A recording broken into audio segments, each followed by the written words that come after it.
If you want to reclaim your life from capitalism and thrive on our climate-challenged planet, reducing your need to earn money is something you'll absolutely want to prioritize. Some people think the way to beat the system is to make more money. I think the way to beat the system is to need less money. She's absolutely right. It's an empowering, liberating, and absolutely satisfying concept, especially if the earn, spend, and repeat hamster wheel of capitalism is keeping you trapped in a soul-crushing job and a less than fulfilling life. Because it doesn't have to be that way. One of the most impactful things you can do to release capitalism's chokehold on your life is to reduce your need to earn money in the first place. Firstly, requiring less money frees you from being so beholden to a bullshit job or a crappy boss, and gives you a tremendous amount of agency over your life and the choices you can make. Secondly, it gives you the time and space to explore more out-of-the-box solutions, which involves unleashing your latent creativity and resourcefulness. The more creativity and resourcefulness we foster in this world, the more we push back against capitalism and help evolve the better world we know is possible. Thirdly, solving a problem or meeting a need through your own resourcefulness is so much more meaningful and rewarding.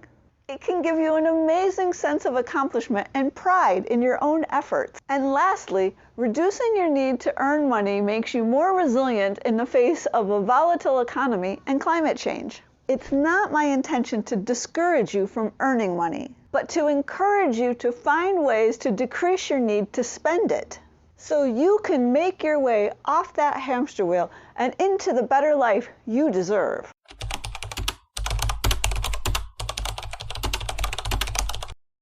Here are 5 things I didn't do to become financially resilient and economically, ecologically, and ethically empowered on our climate-challenged planet. I didn't invest large sums of money in the stock market. I didn't accumulate a portfolio of rental properties that exacerbate affordable housing issues. I didn't win the lottery. I didn't work a high-paying, soul-crushing job. And I didn't invest in gold, crypto, commodities, or other extractive alternative investments. So what the heck did I do to achieve financial resilience in the midst of late-stage capitalism and climate change? Well, it wasn't just one thing, and it didn't happen overnight. But fortunately, it's been quite the life-enhancing journey that continues today. Here are the 5 main steps I've taken along the way.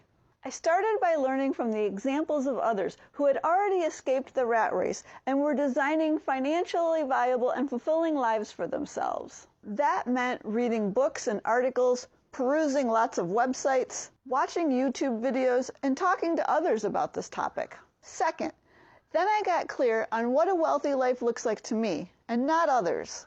Then I made decisions that moved my life in that direction. Third, instead of putting lots of money in the stock market, I prioritized buying an affordable, well-built house in a less popular neighborhood, which allowed me to own it outright and no longer have a mortgage payment.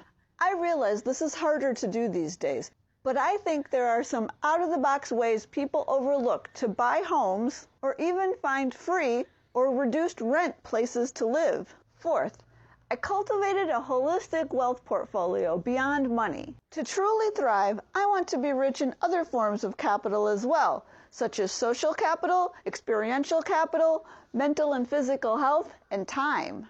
These non-monetary forms of capital greatly increase my resilience as well as my quality of life. And fifth, I started thinking in terms of regenerative instead of harmful assets and investments, especially those that cash flow. I've invested some of my retirement savings in local organic farms. I'm planting soap nut trees in my yard that will eventually save and earn me money.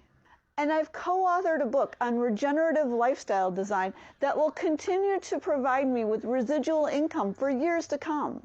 What about you? Are you ready to achieve financial resilience in ways that restore, rejuvenate, and regenerate people and planet instead of destroying them?